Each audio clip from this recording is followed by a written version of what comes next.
تو مختلف اداروں کا پھر صوبائی سطح پر وفاقی سطح پر جو کوآرڈینیشن ہے اس کوآرڈینیشن کو امپروو کرنے کے لیے ہماری ٹیم نے کام کیا. تو میں سمجھتا ہوں کہ اللہ تعالیٰ کی مہربانی ہے اور ہماری ٹیم کی محنت ہے کہ بہت کم وقت میں چیزیں کافی امپروو ہوئی. اور جو رپورٹ ہماری ٹیم نے ایک سبمٹ کی یو ایس اسٹیٹ ڈپارٹمنٹ کو, اس رپورٹ کے نتیجے میں پاکستان کی ایک درجہ ترقی ہوئی, بجائے اس کے کہ پاکستان کی خدا نخواستہ تنزلی ہوتی.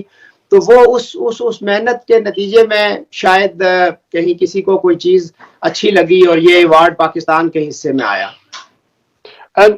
مینی کنگریچولیشن سر. اس ایوارڈ آپ کو ابھی 13 جون کو ملا ہے. یہ فرمائیے گا کہ یہ ایوارڈ ہے کیا؟ یہ ہم 8 لوگ تھے جن کو یہ ایوارڈ دیا گیا جو دنیا کے مختلف ممالک سے آئے تھے, اور اس ایوارڈ کو trafficking in person hero award کا نام دیا گیا. اور ہیرو ہمیں اس لیے یو ایس اسٹیٹ ڈپارٹمنٹ نے قرار دیا کہ اپنے اپنے ممالک میں اس شعبے کے اندر جو لوگ اچھا کام کر رہے تھے, جو لوگ تھوڑا محنت کے ساتھ کام کر رہے تھے, اور جن لوگوں نے کچھ مشکلات کے باوجود اس قانون کے نفاذ کے لیے کام کیا, وہ پھر انہوں نے ایک سلیکشن کی اور ہمیں ٹپ ہیرو 2023 کے ایوارڈ سے نوازا گیا. تو آپ یہ کہہ رہے ہیں کہ آپ کو ایوارڈ اس لیے دیا گیا کہ ہیومن ٹریفکنگ کے اینٹی آپ نے کام کیا, یعنی اس کی روک تھام کے لیے آپ نے کام کیا. جی اس کی روک تھام کے لیے, اور جو نیا قانون پاکستان نے اینٹی ہیومن ٹریفکنگ کا بنایا تھا اس قانون کے عمل درآمد کے لیے ہماری ٹیم نے کام کیا, اس لیے یہ ایوارڈ دیا گیا.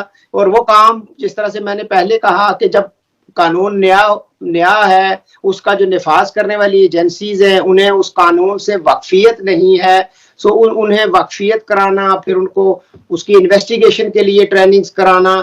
پھر چونکہ اگر میں ہیومن ٹریفکنگ کی آپ کو ڈیفینیشن بتاؤں تو وہ ایک ٹیکنیکل چیز ہے, بٹ اپنے ناظرین کی توجہ کے لیے کہ دو طرح سے انسان کا استحصال کیا جاتا ہے.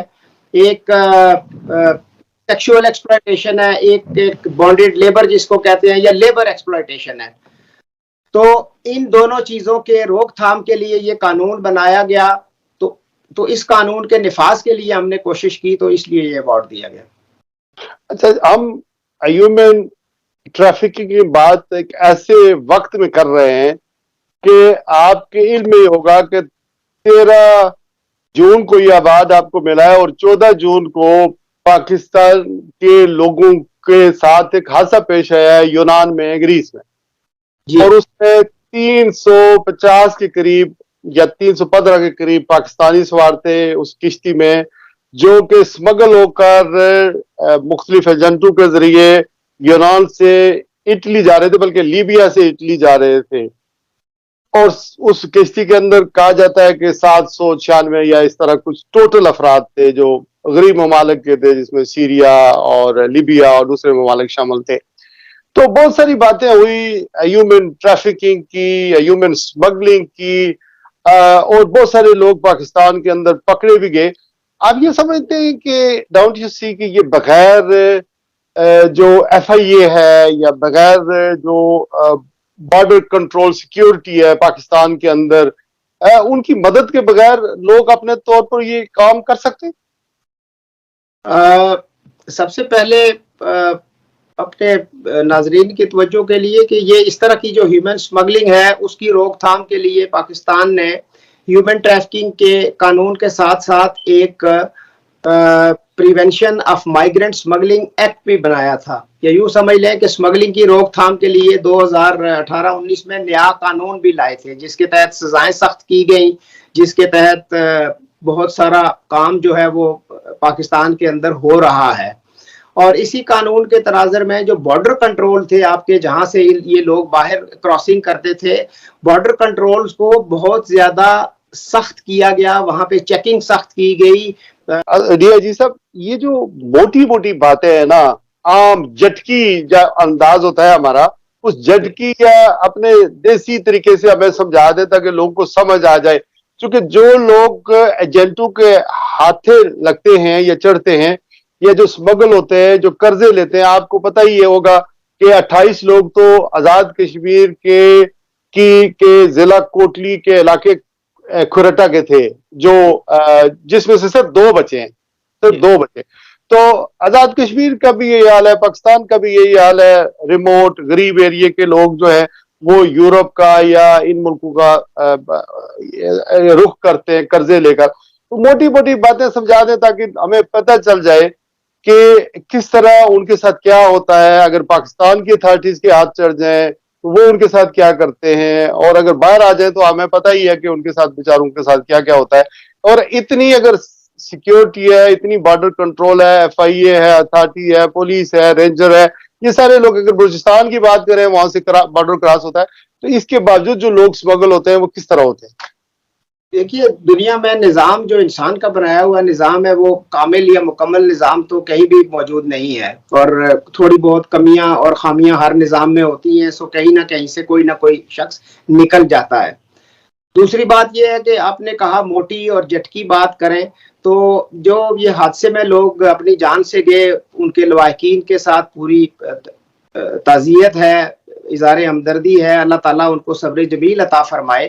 تو میں ایک پیغام بھی اپنے ناظرین کو، سننے والوں کو اس پروگرام کے توسط سے دینا چاہتا ہوں کہ ایک تو بنیادی بات یہ ہے کہ قانونی طور پر بیرون ملک جانے کے بہت سے طریقے ہمارے ملک میں موجود ہیں، اور ایسے بہت سے ادارے موجود ہیں جو لوگوں کو قانونی طور پر کم پیسوں میں بیرونی ممالک میں ملازمت کے لیے بھجواتے ہیں اور بھجواتے رہیں گے. تو ایک تو میسج یہ ہے کہ خدا را ان ایجنٹوں کے ہاتھ نہ چڑھیں، جھوٹی سچی کہانیاں سن کے لالچ میں آ کے تو اس طرح کا کوئی غلط کام نہ کریں. تو صرف توقع یہ کرنا کہ گورنمنٹ کے ادارے اس کو مکمل طور پر روکیں گے، وہ توقع عوام کی اپنے طور پر جائز ہوگی. بٹ میری ریکویسٹ یہ ہوگی اپنے تجربے کی روشنی میں کہ جب تک، چونکہ کہتے ہیں تالی دونوں ہاتھوں سے بجتی ہے، تو گورنمنٹ روک تھام کرے گی، ادارے روک تھام کریں گے. وہ آپ کی مدد کے لیے مختلف ادارے موجود ہیں، آپ ان کے پاس آئیں اور جائز طریقے سے باہر جانے کی کوشش کریں. اگر آپ ریکوائرمنٹ ساری پوری کرتے ہیں تو آپ کو کوئی نہیں روکے گا. گورنمنٹ کو اپنے سارے فرائض پورے کرنے ہیں تو شہریوں کو بھی تھوڑا سا گورنمنٹ کا ساتھ دینا چاہیے. اور ایسے ادارے موجود ہیں ہمارے ملک میں جو لوگوں کو قانونی طور پر باہر بھجواتے ہیں. بالکل ٹھیک ہے. یورپ کے اندر بھی ایسے اسکوپ موجود ہے، اور جہاں آپ بیٹھے ہوئے ہیں امریکہ میں، آپ اب اپنا ایوارڈ لینے کے لیے گئے تھے اور اپنے عزیز و اقارب سے ملاقاتیں کر رہے ہیں. وہاں پر ظاہر آپ نے دیکھا ہوگا کہ ہم کس طرح باہر کے ملکوں میں مزدوری کرتے ہیں، اور مزدوری کا صلہ جو ہمیں ملتا ہے وہ پاکستان میں اپنی فیملیز کو آسودہ کرنے کے لیے ہم رقم بھیجتے ہیں، ملکی خدمت کرتے ہیں زر مبادلہ کی صورت میں. یہ باتیں ساری اپنی جگہ بالکل درست ہے. اس ایوارڈ کے ملنے کے بعد چونکہ آزاد کشمیر میں جو آئی جی ہوتے ہیں وہ تو پاکستان کے تعینات ہوتے ہیں. آپ کی جو ہائیسٹ پوسٹ آزاد کشمیر کے اندر ہے وہ ڈی آئی جی کی ہوتی ہے. تو آپ تو کافی ینگ لگتے ہیں، تو آپ اپنی سروسز کب تک جاری رکھ سکتے ہیں؟ چونکہ آزاد کشمیر کے حد تک ہی ہوگی یا پھر پاکستان میں ہم موو کریں گے؟ آپ مجھے، میری چونکہ 50 سے اوپر عمر ہو چکی ہے اور آپ ابھی بھی اگر ینگ سمجھتے ہیں تو میں نے پہلے اس کا راز بتا دیا ہے کہ آپ کی آنکھیں چونکہ نظر آپ کی خوبصورت ہے. وہ ٹھیک ہے، وہ بالکل ٹھیک ہے. میں نے بائی فوکل گلاسز بھی پہنے ہوئے، لیکن ساتھ کے ہمارے ہاں جو ہائیسٹ رینک ہے وہ ایڈیشنل آئی جی کی ہمارے ہاں پوسٹس ہیں.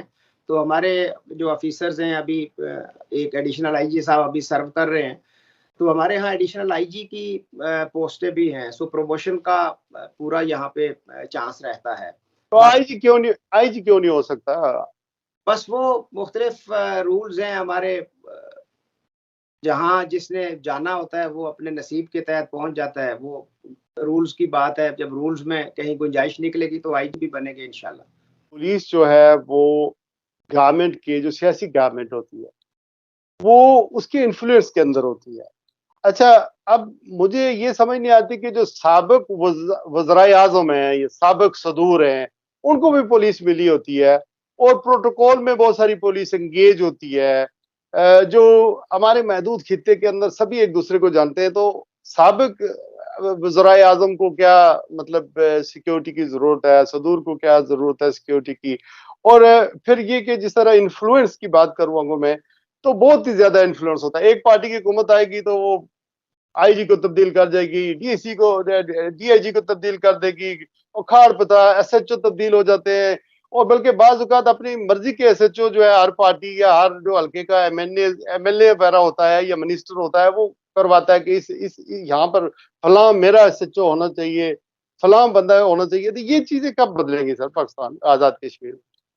دیکھیں آپ کی جو پولیس ہے وہ ایک سوسائٹی کا ایک جو اوور آل آپ کا کلچر ہے, اس کلچر کے اندر پولیس بھی آپریٹ کرتی ہے. جس طرح مختلف ادارے ہیں, پولیس بھی ان میں سے ایک ادارہ ہے. تو سوسائٹی کے اندر یا آپ کے کلچر کے اندر جو چھوٹی موٹی خامیاں ہیں یا کمیاں کوتاہیاں ہیں, وہ یقیناً میں نہیں کہتا کہ پولیس پرفیکٹ ہے. تو پولیس کے اپنے سسٹم کے اندر بھی یہ کمیاں کوتاہیاں موجود ہیں, اور ان کو دور کرنے کی گنجائش ہمیشہ موجود رہتی ہے. تو وقت بدل رہا ہے, لوگوں میں میڈیا کی وجہ سے, آپ جیسے بھائیوں کے پروگرامز کی وجہ سے لوگوں میں بہت زیادہ شعور آتا جا رہا ہے. اپنے حقوق کے بارے میں, غلط اور صحیح کے بارے میں لوگوں میں شعور آتا جا رہا ہے. تو اگر جس طرح سے آپ نے خود فرمایا کہ کہیں کوئی پولیٹیکل انفلوئنس نظر آتا ہے یا جانبداری سے کوئی تبادلہ کیا جاتا ہے, تو یہ چیزیں پہلے ڈھکی چھپی تھی, اب یہ چیزیں سامنے آ رہی ہیں. تو میں سمجھتا ہوں کہ شعور کی وجہ سے, لوگوں میں زیادہ آگاہی کی وجہ سے یہ چیزیں اب کمپیریٹیولی کم ہو رہی ہیں.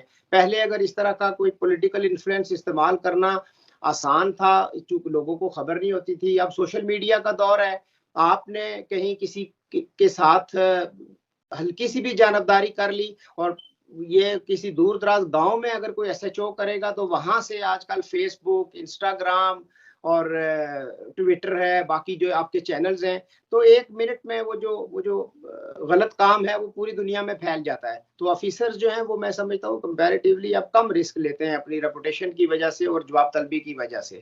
تو چیزیں وقت کے ساتھ ساتھ بہتر ہو رہی ہیں, اور انشاءاللہ ہمیں اچھائی کی امید رکھنی چاہیے. یہ بات آپ کی درست ہے کہ جس طرح کا معاشرہ ہوگا, جس طرح کے لوگ ہوں گے, جس طرح کی سوسائٹی ہوگی, ویسی ہی آگے پولیس بھی ہوگی, ویسے ہی آگے تھانہ کچہری ہوگا, ویسے ہی سارا سسٹم چلے گا. یہ بات تو اپنی جگہ صحیح ہے. لیکن اگر جب آزاد کشمیر کی ہم بات کریں سر, تو اس کا لا اس حوالے سے پولیس کا ایکٹ اور ایکٹ 74 یا اس کی جو نیا ورژن آیا ہے, یہ جو راجہ فاروق حیدر کے زمانے میں آیا تھا, تو اس میں وہ لا کیا کہتا ہے اس حوالے سے؟ دیکھیں, قوانین میں تبدیلی کی ضرورت ہر وقت موجود رہتی ہے, اور قوانین وہی معاشرے کے لیے مفید ہوتے ہیں جو وقت کے بدلتے تقاضوں کے ساتھ اپنے آپ کو ہم آہنگ کرتے جائیں. تو وہ جو نئی پروویژن ہے وہ بھی پولیس کو جدید وقت کے جو تقاضے ہیں ان کے ساتھ ہم آہنگ کرنے کے لیے لائی گئی ہے, اور یقیناً اس سے پولیس کے نظام میں بہتری آئے گی. پوسٹنگ اور ٹرانسفر کے حوالے سے ہمارا لا کیا کہتا ہے آزاد کشمیر کا؟ نئی لیجسلیشن کی ضرورت ہے؟ یہ ٹرانسفر محکمانہ طور پر ہوتی ہے یا پولیٹیکل انفلوئنس کے تحت ہوتی ہے؟ یہ محکمے کے جو اوور آل جو ہمارے سربراہ ہیں وہ انسپیکٹر جنرل پولیس ہیں, تو وہ محکمے کی ضرورت کے پیش نظر جو تبادلے ہیں وہ کیے جاتے ہیں. تو باقی پولیٹیکل اینگل, ہم چونکہ میں نے جس طرح سے کہا جس سوسائٹی میں ہم آپریٹ کرتے ہیں, ہم ہر چیز کو پولیٹیکل اینگل دینے کی ہمیں عادت بھی ہے اور ہمیں اس میں آسانی بھی ہے. ایک تبادلہ آپ کسی کا کرانا چاہتے ہیں, اگر وہ ہو گیا تو آپ کا مخالف کہے گا کہ جی چونکہ اس کا پولیٹیکل کلاؤڈ زیادہ تھا, اس کو زیادہ سیاسی لوگ جانتے تھے, اس نے تبادلہ کرا لیا.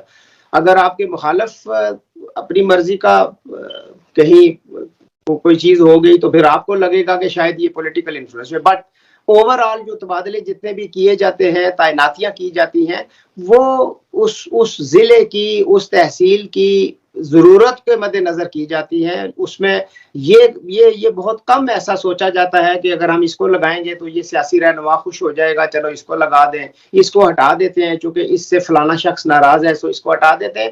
ایسا بہت کم ہوتا ہے. اچھا, پولیس کے اندر کس طرح کی ریفارمز کی ضرورت ہے؟ جس طرح سے آپ کو پتہ ہے جرائم جو ہیں وہ روایتی سے ہٹ کر اب جرائم یا جرائم پیشہ افراد بھی ماڈرن ہوتے جا رہے ہیں، وہ ماڈرن طریقے ماڈرن ٹیکنیکس استعمال کرتے جا رہے ہیں۔ ایک جرائم ایک وقت میں ایک شہر تک محدود تھا، اب وہی جرائم انٹرنیٹ کی وجہ سے، سوشل میڈیا کی وجہ سے وہ جرائم جو ہے وہ پوری دنیا تک وہ پھیل چکا ہے۔ سو میں سمجھتا ہوں جو سب سے بڑی ضرورت پولیس کے لیے ہے وہ وقت کے تقاضوں سے اور موجودہ جرائم سے نپٹنے کے لیے جو انفارمیشن ٹیکنالوجی ہے یا کمپیوٹر ٹیکنالوجی ہے، میں سمجھتا ہوں پولیس کو اس طرح کی ٹریننگز کی ضرورت ہے کہ وہ جو موجودہ دور کے جو ٹیکنالوجیکل کرائمز ہیں ان کے ساتھ وہ ایفیکٹیولی نبرد آزما ہو سکے۔ نہیں، اوورسیز میں بسنے والے جتنے بھی جو کشمیری ہیں، اگر یو کے کی بات کریں تو آپ کو پتہ ہے کہ یہاں پر 10 لاکھ کے قریب جو ہے وہ 1.5 ملین پاکستانی یہاں پر موجود ہیں، 15 لاکھ، جس میں سے آدھے آپ کہہ لیں گے کشمیر کے لوگ، آزاد کشمیر سے، ضلع میرپور اینڈ کوٹلی۔ یہ وہ لوگ ہیں جو یہاں پر ہماری پہلی جنریشن آئی ہے، ابھی چوتھی جنریشن جو ہے یہاں پر اپنے محکموں میں یہاں پر اپنے فرائض منصبی سر انجام دے رہے۔ تو اگر ہم لوگ کس طرح اسسٹ کر سکتے ہیں یعنی پولیس کو بہتر ٹریننگ کے حوالے سے؟ ایسے آپ کوئی اگر یہاں سے کوئی انسینٹیو لیں لوگ یا کوئی پروگرام شروع کریں کہ وہاں کی پولیس کو یہاں بھیجا جائے، یہاں ٹریننگ ہو اور پھر وہ محکمانہ طور پر وہاں پر فیلڈ کے اندر جا کر کام کریں، ہم کیا کر سکتے ہیں اس حوالے سے؟ ایسا کچھ ہوگا؟ ایکسچینج وزٹس تو آلریڈی یو کے اور پاکستان اور کشمیر پولیس کے ہو رہے ہیں، جس میں یو کے پولیس پاکستان آتی ہے، پاکستان کے پولیس آفیسرز یو کے آتے ہیں اور ایک دوسرے کے کلچر کو اور اس کو سمجھنے کی کوشش کرتے ہیں۔